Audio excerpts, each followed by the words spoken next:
the issue of governance or government or the reforms we need to be talking about. And I think I will raise the level of the debate a little bit and say, you know, what kind of, first of all, what are we rebuilding, what are we reforming? Our obsession with a centralized state, should we be looking at other models of governance? There is, as Andrew mentioned, an effort to create an independent directorate for subnational governance. The last time I talked to its director, he was quite frightened because everybody thought that now that he's in that chair, Afghanistan will be taken care of. So the expectations just go up as soon as you have a directorate established by a presidential decree. There is, of course, concerns with some of the goals that have been set before that entity, in particular the community defense mechanisms, or arming local communities basically to defend themselves, because I think one of the biggest problems that we are seeing today is the government renegating its duty to protect its citizen and putting the onus on the community, saying stand up to the Taliban threat. I think that's very unfortunate,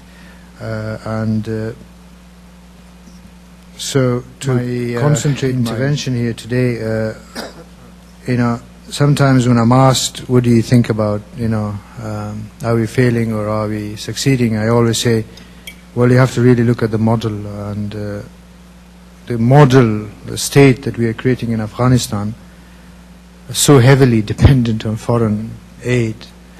I just don't see how it's going to be sustainable. The level of foreign intervention in this, and by the way, this is not the first time that we are engaged in any sort of a reform. We've done reforms before. We had constitutions before. Most of them were used to legitimize regimes and orders, kings or prime ministers or presidents. So this is not new, and the constitutions that we adopted in 2004 was very much for that purpose. It was legitimizing a new order. And there are, of course, problems with the constitutions, as we all know. Read Article 3 and you will be frightened to your, the fact that the Bill of Rights and all that can be easily undermined by the fact that, nothing can be. And it's a very, I don't want to go into that debate because it's a very complicated debate, but there are these kind of contradictions that actually has caused a problem and can cause a problem. In terms of how we're going to go about rethinking and reimagining a different form of political structure and the consolidation of political power in Afghanistan, I think it's relevant at this stage that we ought to ponder on this question and think about it. I don't think the centralized model that we are working with today is going to deliver much good and much services for the years to come. Because, I mean, if you take a historical perspective, we've been trying to do this ever since 1880, when Abdurrahman Khan, having access to British and Russian funds, tried to create a centralized state, but it was, it has never really, we've never been able to sustain it. And we have to ask ourselves why. I mean, I'm in favor of an economic model that can pay for our state-building ambition, rather than having our hands to the outside world and saying, give us more in order to consolidate the state.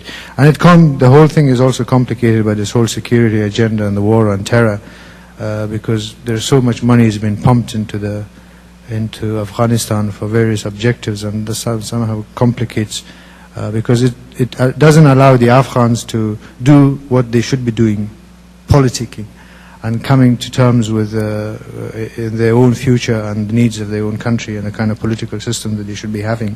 So in short, the sort of the intrusive intervention of the foreign forces in today's reforms as somehow having the opposite effect, because you are depriving the very institutions that are trying to build of its very essential purpose. Take the legislature, take, for example, even government as a whole. I mean, a critique of the PRTs for precisely that reason, because when you see foreigners providing local services, extending the authority of the Afghan government, you depriving the Afghan government from its very essential purpose.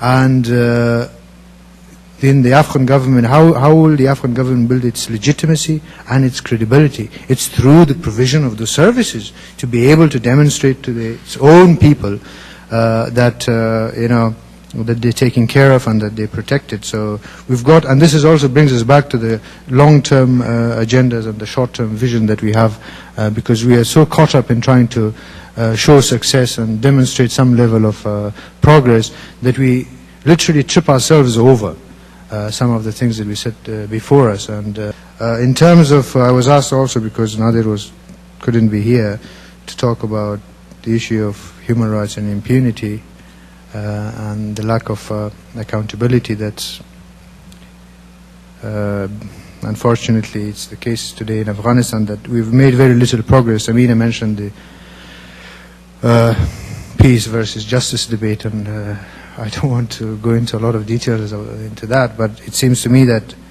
now events have demonstrated that the thinking then that we should be concentrating on justice first and peace first and justice was luxury. Luxury has proven to be wrong, because you can't separate the two. They go hand in hand, and I think that's a lesson to be learned. In terms of the culture of impunity, even while I was on the floor, we mentioned some of the reasons why there is such a there's so little accountability for past abuses. It also has to do with the kind of, I think, setup that was brought about when all victors are on the table and you don't have the other side which can hold it to account. I'm not saying that they did not perpetrate abuses, they were. I believe the international community also failed in its commitment to Afghanistan, because the issue of human rights and accountability for past abuses simply hasn't been taken seriously. There is the action plan. The Afghan government and its Human Rights Commission has produced a plan which details the kind of objectives. What are the kind of objectives that we should be having in mind, and to work sort of to chart a new to chart the way forward. But unfortunately, the government is basically sitting on that action plan, and very little has happened. And one of the reasons also why that's been the case is, I think, especially I don't want to criticize the Human Rights Commission here, but in my own discussions with the Commission, one of the mistakes that they have made is that they haven't really worked with Afghan civil society. They haven't built a public pressure.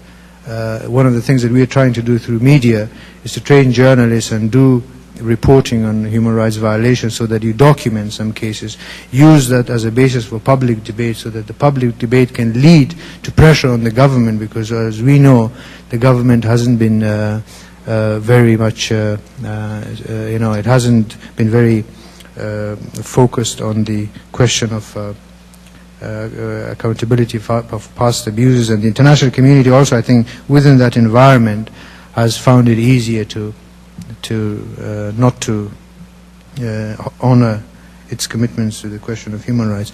And I believe it's at the core of quite a lot of things. It's at the core of reform of the judicial sector. If you're talking about reform of the police, I mean, if the vetting process can take place, the mechanism that was suggested by the action plan, I think can result in quite a lot of good. If you want, and one of the biggest thing that I was contemplating, and I've been saying this, one of our biggest challenge today, and I think earlier somebody mentioned that, is that the fact that Afghans no longer believe that they have a future in this country.